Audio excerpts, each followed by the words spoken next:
A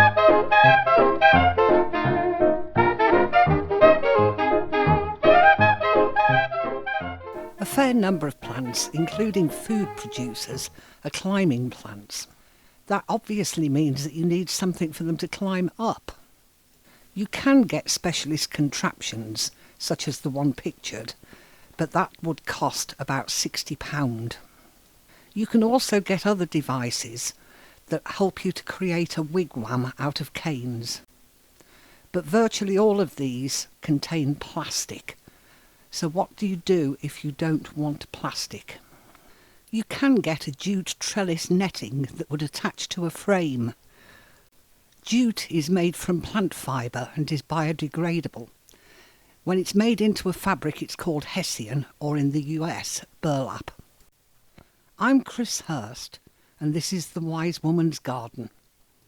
Taking inspiration from the P-frames, I wondered about getting an old swing frame.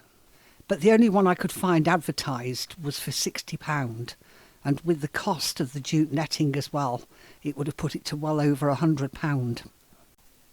In this video, we will look at what we did to solve this, getting enough support for around 40 plants for a cost of just £2. We'll then take a quick look at the next things coming up on our agenda. So having put the need for frames out to the universe, you're driving along a couple of days later, as you do, when you notice that somebody has thrown out 4 obelisks. So you give them a knock to make sure that it is okay for you to take them, and hey presto, you've got your frames. Now we could use just the obelisks, growing 1 plant up each leg, but that would only give us support for 16 plants. And given in our peas and beans we've got in excess of 30 plants, we needed a bit of witchery and jiggery-pokery. So using some long bamboo canes and some PVC coated wire, we started constructing.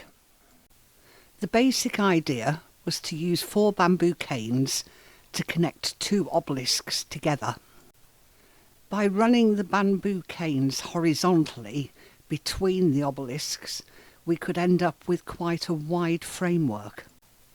1 bamboo cane would connect the obelisks at the height of the top hoop, and the other bamboo cane would do the same at the bottom hoop.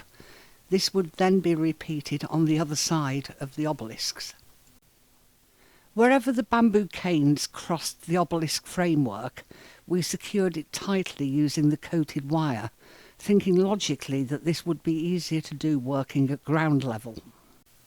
We very quickly came to the conclusion that maybe that wasn't the most logical, because whilst it was lying on the ground, you couldn't actually get underneath the frame to tie it all the way round.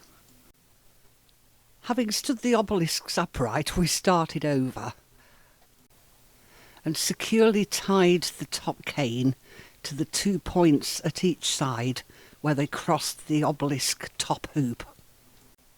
We then repeated with the second cane and ran it across the obelisk's bottom hoops.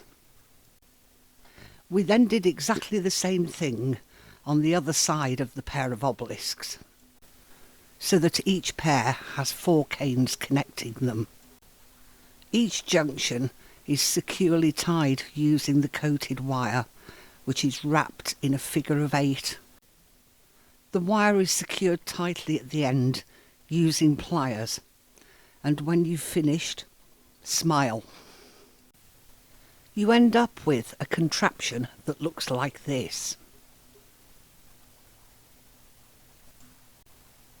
The next part of the construction involves jute string, of which I managed to pick 2 balls up from the local pound shop for, you've guessed it, £1 each.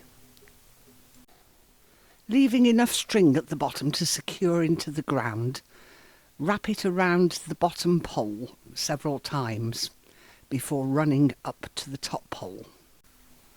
Then wrap around the top pole several times again to ensure that the string holds taut before tying it off. It really does help if you have a knife or scissors to cut the string to size. I'd sometimes forget my head if it was loose. Repeat this procedure along both sides of the canes, remembering to leave spacing for the width of the plants. When you have finished, you should have 5 or 6 strings on each side. My grandmother used to grow beans up strings. As a child, she convinced me that that was why they were called string beans. Before we can plant the peas and the beans, we do need to make the edges of the beds for them to go into. We have an amazing amount of wood, including heavier, deeper stuff for the footings of the greenhouse. Before we can do this though, we have to get rid of these stone paths. There is no weed suppressant under them, and there is no way to stop the weeds from coming through them. Plus the stones are migrating back into the beds, and the soil from the beds is getting lost into the stones. They have to go. Thank you for watching, and we look forward to seeing you on the next video. Bye.